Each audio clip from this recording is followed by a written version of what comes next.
आप जानते हैं कि जब आपको शदीद भूख लगती है तो आपकी बॉडी एक खौफनाक काम करती है। आपका जिस्म खुद अपने आप को खाना शुरू कर देता है। सुनने में ये डरावना लगता है ना?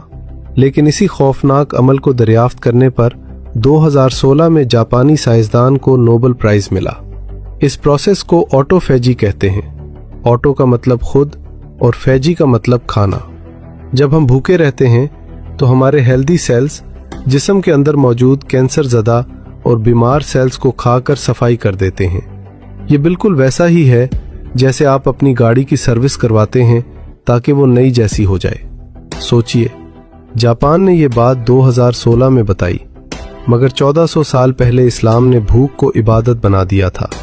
मेरे और आपके नबी सल्लल्लाहु अलैहि वसल्लम ने फरमाया था, सौमु तसहु, यानी रोज़ा रखो, सेहत याब हो जाओगे। कुरान की सूरह अल बकरा में अल्लाह ने रोज़े का जिक्र करते हुए एक अजीब बात कही। अल्लाह ने फरमाया, और तुम्हारा रोज़ा रखना तुम्हारे ही हक में बेहतर है अगर तुम इल्म रखते हो। गौर करें, अल्लाह ने यह नहीं कहा कि मैं खुश हूँगा, फरमाया तुम्हारे लिए बेहतर है, यानी फ़ायदा तुम्हारा ही है। आज मेडिकल साइंस कहती है कि ऑटोफेजी का प्रोसेस तभी स्टार्ट होता है जब इंसान 12 से 16 घंटे भूखा रहे, और ये टाइमिंग बिल्कुल इस्लामी रोज़े के दौरानिये के बराबर है। क्या ये महज इत्तफाक है? ये सिर्फ सवाब का मामला नहीं, बल्कि कैंसर और बीमारियों से बचने का एक आसमानी डिटॉक्स प्रोग्राम है। जब आप रोज़े में होते हैं तो आपका जिस्म अपनी एनर्जी खाना हजम करने पर नहीं, बल्कि खुद को ठीक करने पर लगाता है। टूटे हुए सेल्स जुड़ते हैं, पुराना कचरा बाहर निकलता है और इंसान अंदर से नया हो जाता है। इसीलिए साइंस कहती है कि जो लोग फास्टिंग करते हैं वो लंबी उम्र पाते हैं और देर से बूढ़े होते हैं।